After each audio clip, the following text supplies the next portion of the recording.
Indian cricketers వరుస విడాకులతో రికార్డులకు ఎక్కుతున్నారు. షమీ నుంచి హార్దిక్ పాండ్యా వరకు అంతా భార్యలకు విడాకులు ఇచ్చేస్తున్నారు అంటోంది ఓ వర్గం. కాదు భార్యలే విడాకులు తీసుకునేలా చేస్తున్నారనే కమెంట్స్ మరో వర్గం నుంచి వినిపిస్తున్నాయి. ఏదేమైనా ఒక్కొక్కరిది ఒక్కో కారణం. పైగా సాధారణ మహిళలను పెళ్లి చేసుకున్నా కూడా కోటాను కోటీశ్వరులు, పైగా దేశంలోనే టాప్ సెలబ్రిటీలుగా ఉన్న క్రికెటర్లకు ఎడమ చేత్తో సంతకం పారేసి విడాకులు తీసేసుకుంటున్నారు కొంతమంది లేడీస్. ఎందుకు ఇలా జరుగుతుందంటే కారణం ఒక్కటే, డబ్బు. ముందు ప్రేమ, ఆ తర్వాత కసితేరా ముగ్గులోకి దించి పెళ్లి చేసేసుకుంటారు. కొన్నాళ్ల పాటు సంసారం చేసి వదిలేయాలి. కోట్ల కొద్ది డబ్బును భరణంగా పొంది లైఫ్ను నచ్చినట్లు ఎంజాయ్ చేయాలి. ఇదే తీరు ఇప్పుడు దేశంలో సర్వత్రా చర్చనీయాంశంగా మారింది. ఎందుకంటే మహమ్మద్ షమీ ఒక చీర్ లీడర్ను పెళ్లి చేసుకుని ఖరీదైన కార్లు, బంగ్లాలు తిప్పాడు. కానీ భారీ భరణం తీసుకుని బిడ్డను దూరం చేసింది. అంతెందుకు, ఇద్దరు పిల్లల తల్లిని పెళ్లి చేసుకున్న శిఖర్ ధావన్ పరిస్థితి కూడా అంతే. కొడుకు పుట్టిన తర్వాత విడాకులు తీసుకుంది. డబ్బు తీసుకుని కొడుకును కూడా చూపించకుండా ఆస్ట్రేలియా చెక్కేసింది. వీళ్ళందరినీ రిచ్గా వాళ్ళు చూసుకున్నారు. ఒక్క నైట్లో ఖర్చు పెట్టేంత డబ్బుతో వారంతా ఏడాది కంటే ఎక్కువే బతికేసే మహిళలు వీరంతా. కానీ డబ్బును చూడగానే వదిలేశారు. ఎందుకంటే ఒకేసారి భరణం వస్తుంది. స్ట్రిక్ట్గా ఒకరితో గడిపేందుకు వారికి ఇష్టం లేదు. అంతెందుకు, సైడ్ డాన్సర్గా ఉన్న స్టార్ క్రికెటర్ హార్దిక్ పాండ్యా ఏకంగా సెర్బియా దేశానికి చెందిన మహిళను పెళ్లి చేసుకున్నాడు. ఆమె ఐటమ్ సాంగ్స్తో బాలీవుడ్లో జీవితం వెళ్లదీస్తోంది. ఆమెకు మన దేశంలో ఇల్లు కూడా లేదు. కానీ అందం చూసి ఓ పార్టీలో పడిపోయాడు హార్దిక్ పాండ్యా. చిన్నప్పటి నుంచి మ్యాగీ తిని గడిపిన హార్దిక్ పాండ్యా క్రికెట్లో సక్సెస్ అయ్యాడు. కానీ సెర్బియా మహిళను చేసుకుని తప్పు చేశాడు. చివరకు ఆమెతో విడిపోయాడు. తన కళ్ళ ముందే, తన ఇంటి ముందే ముంబైలో మరో ప్రియుడితో ఉంటుంది నటాషా. పైగా హార్దిక్ కొనిపెట్టిన ఇంట్లోనే మరో సెర్బియా లవర్తో తిరుగుతోంది. ఇక ఈ క్రికెటర్లేమో క్షణికావేశంలో ప్రేమించి పెళ్లి చేసుకుంటున్నారు. వారిని కంట్రోల్ చేయలేక చేతులు ఎత్తేస్తున్నారు. ఫ్యామిలీ విలువలు తెలియని వారితో లవ్లో పడుతున్నారు. కుటుంబాల గురించి తెలియకుండానే ప్రేమించి పెళ్లి చేసుకుంటున్నారు. ఆ తర్వాత బొక్కబోర్లా పడిపోతున్నారు.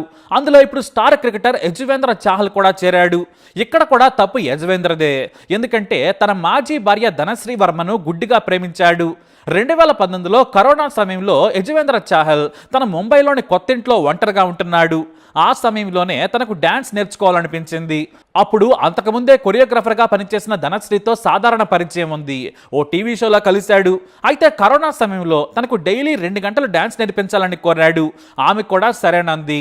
ఆ 2 గంటల డాన్స్ కోసం బాగానే డబ్బు డిమాండ్ చేసింది. నెలకు 5 లక్షల పైన తీసుకుంది. అలా 3 నెలల పాటు డాన్స్ నేర్చుకున్నాడు. అయితే ఈ డాన్స్ నేర్చుకునే సమయంలోనే ఇద్దరి మధ్య స్నేహం పెరిగింది. ఆమెను చూడగానే చాహల్ ప్రేమలో పడిపోయాడు. కానీ ఆమె గురించి అతనికి పూర్తిగా తెలియదు. కేవలం ప్రొఫెషనల్ లైఫ్ మాత్రమే తెలుసు. అప్పటికే చాహల్ ఇంటర్నేషనల్ క్రికెట్ ఆడుతున్నాడు. ఐపీఎల్లో దున్నేస్తున్నాడు. ఇక చాహల్ డాన్స్ నేర్చుకుంటున్న సమయంలోనే వీడియోలను ఇన్స్టాలో పోస్ట్ చేయడం మొదలుపెట్టాడు. వాటికి క్రికెటర్స్ కూడా ఫన్నీగా రిప్లై ఇచ్చేవారు. అయితే 3 నెలల తర్వాత చాహల్ ఓ డాన్సర్తో లవ్లో ఉందనే వార్త మీడియాలో వచ్చింది. ఆ వార్తను కూడా ధనశ్రీనే లీక్ చేసింది. ఎందుకంటే ఆమెకు సినిమా జర్నలిస్టులతో పరిచయం ఉంది. ఆ వార్త తర్వాత ధనశ్రీ పేరు కూడా లీక్ అయింది. ఇది కూడా ఆమెనే లీక్ చేసిందనే వార్తలు వచ్చాయి. ఎందుకు అలా చేసిందంటే చాహల్ ఆమెను డైరెక్ట్గా పెళ్లి చేసుకుంటావని ప్రపోజ్ చేశాడట. ఈ మాట కూడా ధనశ్రీనే ఓ మీడియాకి ఇచ్చిన ఇంటర్వ్యూలో తర్వాత చెప్పింది. చాహల్ డైరెక్ట్గా 6 కొట్టాడు. నన్ను పెళ్లి చేసుకుంటావా అన్నాడు. నేను మా అమ్మతో మాట్లాడి చెబుతానంది. మా అమ్మ కూడా మొదట ఒప్పుకోలేదు. ఆ తర్వాత యాక్సెప్ట్ చేసింది. అందుకే నేను వారం రోజుల తర్వాత చాహల్కు ఎస్ చెప్పానని ధనశ్రీ చెప్పుకొచ్చింది. అలా ఈ వార్త బయటకు రాగానే ఇద్దరు కలిసి పోజులు ఇవ్వడం మొదలు పెట్టారు. కొద్ది రోజులకు అతి దగ్గర సన్నిహితుల మధ్య ఎంగేజ్మెంట్ జరిగింది. ఆ తర్వాత డిసెంబర్ 22, 2020లో గుర్గావ్లో తన ఫ్రెండ్స్ అండ్ ఫ్యామిలీ మధ్య ప్రైవేట్గా పెళ్లి చేసుకున్నారు చాహల్, ధనశ్రీ. అప్పటి నుంచి ఇద్దరు సోషల్ మీడియాలో తెగ బిజీగా ఉండేవారు. చాహల్ కెరీర్ కూడా బాగానే సాగుతుంది. అయితే వీరి మధ్య గొడవలు కూడా వచ్చాయనే రూమర్స్ మొదలయ్యాయి. ఎందుకంటే చాహల్ తోటి క్రికెటర్ అయిన శ్రేయస్ అయ్యర్తో కలిసి పలుమార్లు కనిపించింది ధనశ్రీ. ఆ తర్వాత అతనితో కలిసి డాన్స్ కూడా చేసింది. అప్పటి నుంచే వీరిద్దరి మధ్య ఏదో తేడా వచ్చిందనే రూమర్స్ మొదలయ్యాయి. అయితే ఫిజిక్ పరంగా చాహల్ చాలా వీక్ గా ఉంటాడు. అయినా తాను బాధపడ్డు. తన ఫిజిక్ పై తానే జోకులు వేసుకుంటాడు. ఇటు ధనశ్రీ లావుగా ఉంటుంది. వారిద్దరికీ మ్యాచ్ కాదు కూడా. కానీ మనసులు కలిసాయని పెళ్లి చేసుకున్నారు. ఇక వీరి సంసారం కూడా ఏమీ గొప్పగా సాగలేదు. ధనశ్రీ బ్యాక్గ్రౌండ్ గురించి చాహల్ కు తెలియదు. ఆమె బాలీవుడ్ సినిమాలకు పనిచేస్తూ ఉండేది. టీవీలో కూడా డాన్సులు చేసింది. ఆ తర్వాత కొరియోగ్రఫీతో కూడా పాపులర్ అయింది. జడ్జిగా కూడా బిజీగానే ఉంది. కానీ చాహల్ విదేశీ విదేశీ టూర్లలో ఉంటే మాత్రం ఆమె వేరు రకాలుగా వేరే వ్యక్తులతో స్టెప్పులు వేస్తూ తిరిగేది. సోషల్ మీడియాలో ధనశ్రీ చాహల్ రిలేషన్ల మీద ఎన్నో మీమ్స్ కూడా వచ్చాయి. కానీ వీళ్ళిద్దరూ రూమర్స్ ను తోసిపుచ్చారు. ఓ టీవీ డాన్స్ షోలో పాల్గొన్నారు కూడా. ఆ షోలో చాహల్ ను ఎత్తుకుంది ధనశ్రీ. అందరూ నవ్వారు కూడా.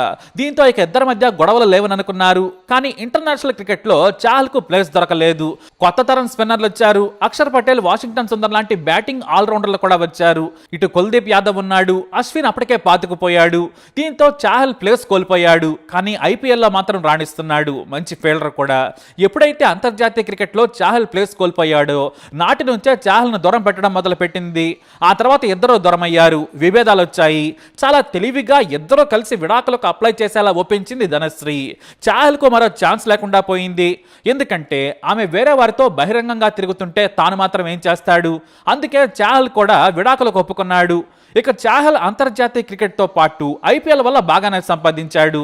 చాలా ఏళ్ల పాటు బీసీసీఐ కాంట్రాక్ట్ కూడా దక్కింది. బాంద్రా కోర్టులో ఇద్దరు విడాకులకు అప్లై చేసుకున్నారు. ఒకరినొకరు ఇన్స్టాలో అన్ఫాలో చేసుకున్నారు. ఇక దీంతో వీరి విడాకులు కూడా ఖాయమయ్యాయని తేలిపోయింది. చాహల్ ఒక అడుగు ముందుకేసి తన మనసులోని బాధను ఓ కోర్టు రూపంలో ప్రపంచానికి చెప్పాడు. దిగ్గజ వ్యాపారవేత్త తరచూ చెప్పే మాటను కోట్ చేశాడు. ఎవరో నీ గొప్పతనం తెలుసుకోలేనంత మాత్రాన నీ విలువ తగ్గదు అనే రతన్ టాటా కోట్ను ధనశ్రీని ఉద్దేశించి కమెంట్ చేశాడు. అంటే తనను ధనశ్రీ లెక్క చేయలేదు అనే అర్థంలో చెప్పాడు. ఇక చివరకు గత ఏడాది నుండి వీరి విడాకుల కేసుపై విచారణ సాగుతూనే ఉంది. ఫైనల్ హీరింగ్ వచ్చిన తర్వాత ఇద్దరు కలిసి ఉండాలనుకుంటున్నారా లేదా చెప్పాలని జడ్జి కోరగా తాము విడిపోతామని చెప్పారు. అయితే కలిసి ఉంటే బాగుంటుంది. ఇన్నాళ్ళు కలిసి ఉన్నారు. ఓసారి కౌన్సిలింగ్ తీసుకోండి. ఆ తర్వాత కూడా విడిపోతామని నిర్ణయించుకుంటే విడాకులు ఇస్తామని ఫ్యామిలీ కోర్టు న్యాయమూర్తి చెప్పారు. ఇద్దరికీ కలిపి 45 నిమిషాల సేపు కలిసి ఉండాలని కౌన్సిలింగ్ ఇచ్చారు. కానీ అప్పటికే విడిపోవాలని నిర్ణయించుకోవడంతో ఆ కౌన్సిలింగ్ ఏమాత్రం పనిచేయలేదు. ఆ తర్వాత సెషన్లో తాము విడిపోవడానికే నిర్ణయించుకుంటున్నామని కోర్టుకు తెలియజేశారు. దీంతో కోర్టు చాహల్ ధనశ్రీకి విడాకులు మంజూరు చేసింది. అయితే స్టార్ క్రికెటర్ కాబట్టి తనకు బతికేందుకు భరణం కావాలని కూడా కోరగా ఇద్దరు కోర్టు బయటే 60 కోట్లకు సెటిల్ చేసుకున్నారనే వార్తలు వచ్చాయి. కానీ దీనిపై ఎవరో పెద్దగా స్పందించలేదు. ధనశ్రీ మాట్లాడేందుకు అసలు ఆసక్తి చూపకపోగా ఆమె తల్లి మాత్రం ఓ జర్నలిస్ట్ కు ఫోన్ లో సమాచారం ఇచ్చిందట. అంత డబ్బు మేము అడగలేదని చెప్పిందట. మరి ఎంత అంటే మాత్రం చెప్పలేదట. ఇద్దరు విడాకులకు మధ్య ఎంత భరణంతో ధనశ్రీ ఒప్పుకుందనేది తెలియదు. వాటిని బయటకు చెప్పరు కూడా. కానీ భారీగానే డబ్బు తీసుకుని విడాకులు ఇచ్చింది ధనశ్రీ. ఈ మధ్య పెళ్లిళ్ళైన కొన్నాళ్లకే చాలా మంది భరణం కోసం కోర్టు మెట్లు ఎక్కుతున్నారు. తాతకు మించి నెలకు లక్షల్లో అడుగుతూ ఉండడంతో న్యాయమూర్తులే ఆశ్చర్యపోతున్నారు. భరణం అంటే బతికేందుకే ఇస్తారు, విలాసాలకు కాదు. కావాలంటే మీరే సంపాదించుకోండి కూడా న్యాయమూర్తులు చురకలంటిస్తున్నారు. కానీ లాయర్లు పెద్ద మొత్తంలో చెప్పించి వాళ్ళు కూడా వాటాలు తీసుకుంటున్నారనే వార్తలు మీడియాలో కనిపించాయి. ఏదేమైనా భరణం విడాకులు ఈ మధ్య ట్రెండింగ్ అవుతున్నాయి. సెలబ్రిటీలే కాదు, ఎంతో మంది ఇప్పుడు ఫ్యామిలీ కోర్టుల చుట్టూ తిరుగుతున్నారు. మొదట గృహహింస కేసు, ఆ తర్వాత భరణంతో కేసులు విత్డ్రా చేసుకుని సెటిల్ చేసుకుంటున్నారు. చేసుకున్న వాడికి మాత్రం నరకమే. ఎందుకంటే గృహహింస చట్టాలు మన దేశంలో చాలా స్ట్రిక్ట్ గా ఉన్నాయి. ఎవరైనా సరే తమ వాళ్ళు ఇబ్బందుల్లో పడితే తప్ప ఆ బాధ తెలుసుకోలేకపోతున్నారు.